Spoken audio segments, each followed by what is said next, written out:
to keep us moving upward. Good afternoon.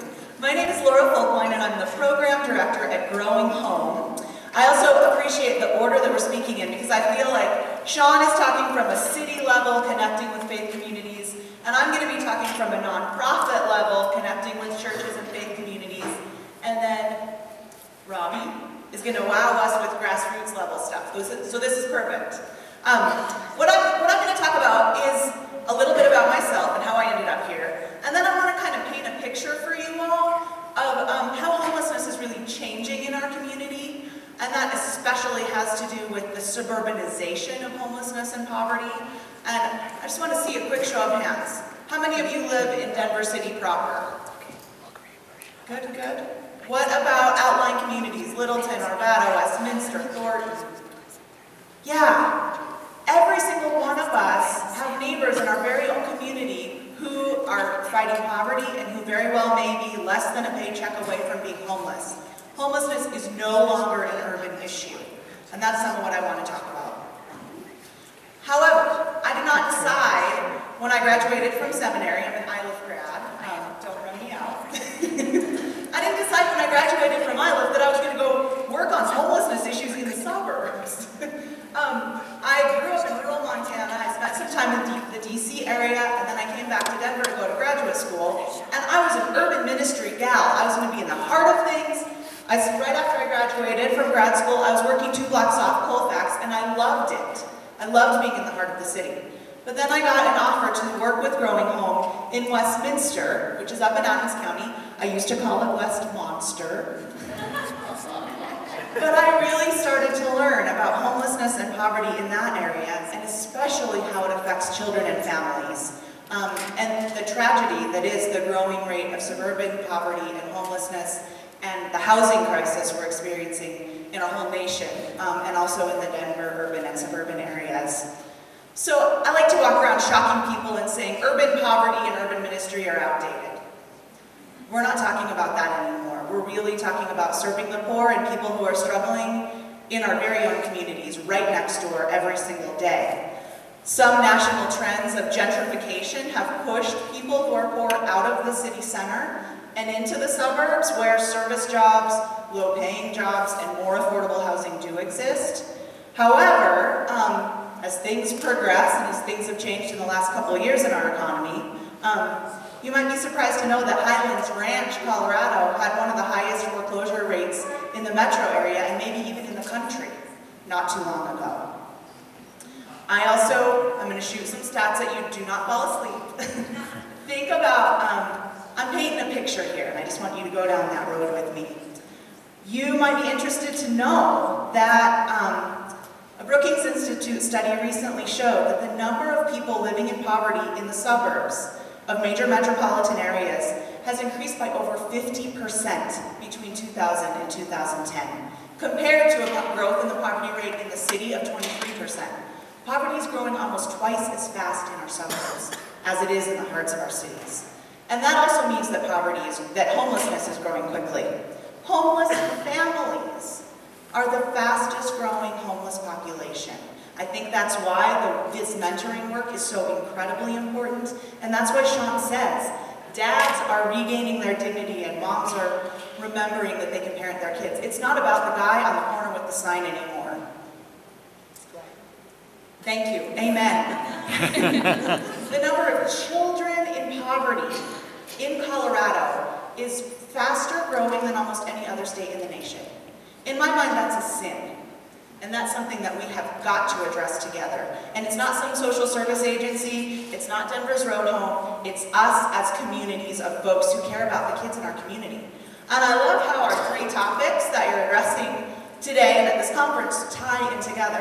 There's a mom in the shelter that Growing Home operates right now who happens to be undocumented. Her kids have documents, but she has a heck of a time accessing any kind of housing. What do you need to do when you fill out an apartment application? They need your social security number. She doesn't have one. If your credit is less than squeaky clean these days and you're trying to apply for an apartment, you're not going to get it because your landlord needs to pay his bills as badly as you need to pay yours. He's not going to rent to you. So this mom is really, really, really struggling to provide for her kids.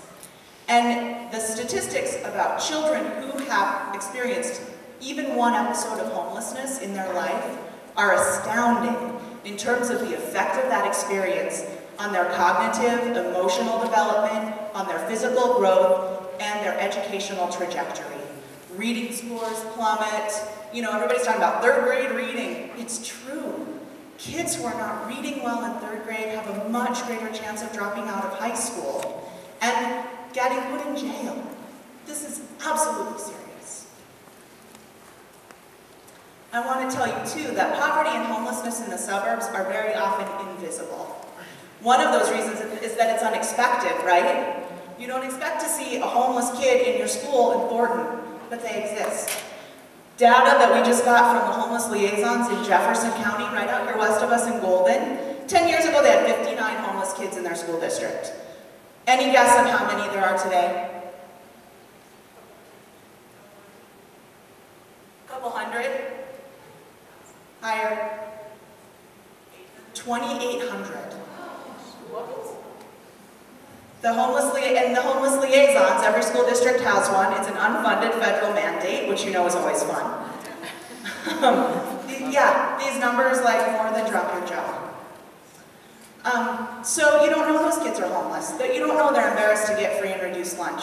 You don't know that they might be doubled up. Their mom might be living on a couch in her sister-in-law's house. So they have a home to go to, but technically they are homeless. If they do not have a safe, secure, stable, as in assigned lease, place to live, they are considered homeless, and they're suffering the effects as kids and as families of being homeless.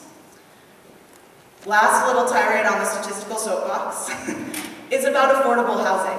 Now the feds and the important statistic people say that for housing to be affordable, it should be 30% of your income. So you figure out that math. However, minimum wage in our city is what, $7, $8 an hour? The average wage that a renter is making is about $14 an hour. That's if you are renting, right? If you can get into a lease. In order to afford a 2-bedroom apartment, this is a national average, not Denver, you need to be making about $16 an hour. That doesn't even account for high cost of transportation, high cost of gas, high cost of food at this point, paired with low wages. So we're facing some pretty serious stuff. Adams County recently did a 5-year study. They're lacking 11,000 units of affordable housing, which also knocks my socks off. Now, I'm going to slow down on the depressing stuff. I do want to tell you a couple of stories. There's a volunteer in our food pantry just this week who was doing her volunteer orientation with our volunteer coordinator, and she said, I've actually been a client in your food pantry. I've been coming here for about a year, but I just told my family that I'm in this grade of need last week.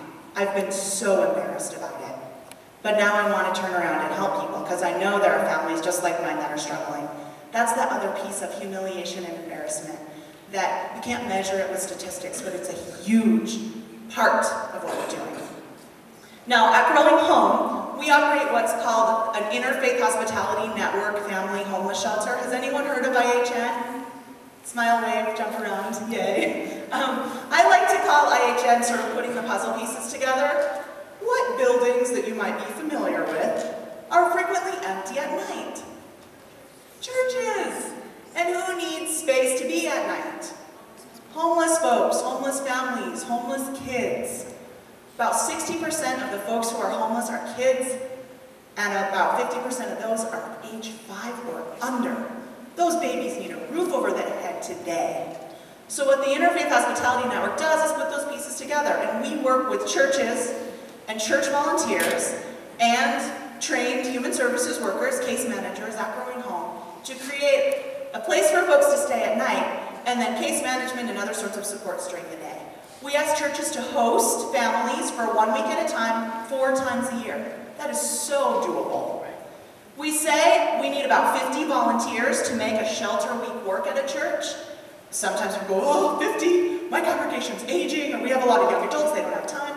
Well, that's why we connect you up with a support congregation that can also provide volunteers. You can have one church and 4 support congregations, and you can make this happen. At Growing Home, we also have a food pantry that's open 7 days a week to support working families who can't get to a food pantry that's open 2 hours on Thursday afternoon. We're open 10 to 12 every single day.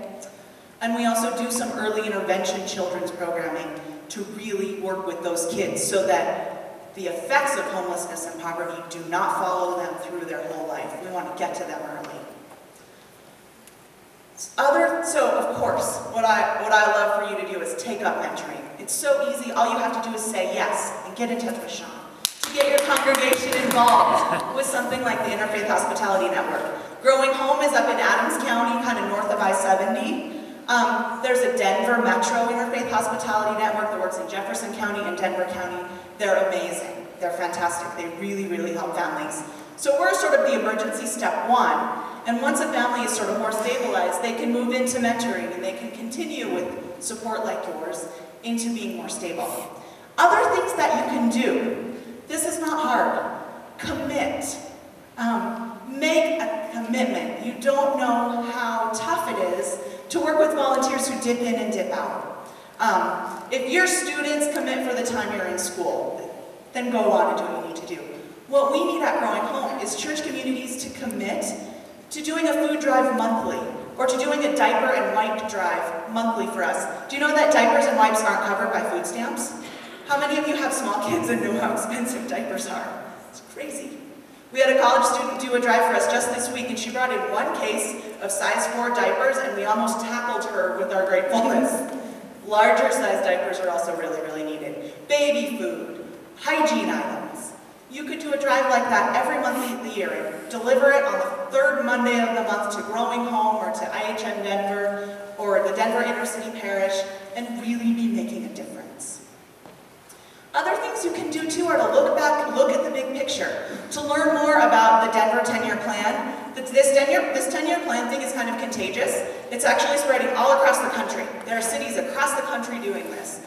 Adams County has just started a Blue Ribbon Commission on Homelessness. If you're a Politico and you get interested in that stuff, we especially need people from the faith community who have the faith perspective and who have the feet on the ground and the passion for doing this work involved in that bigger picture effort.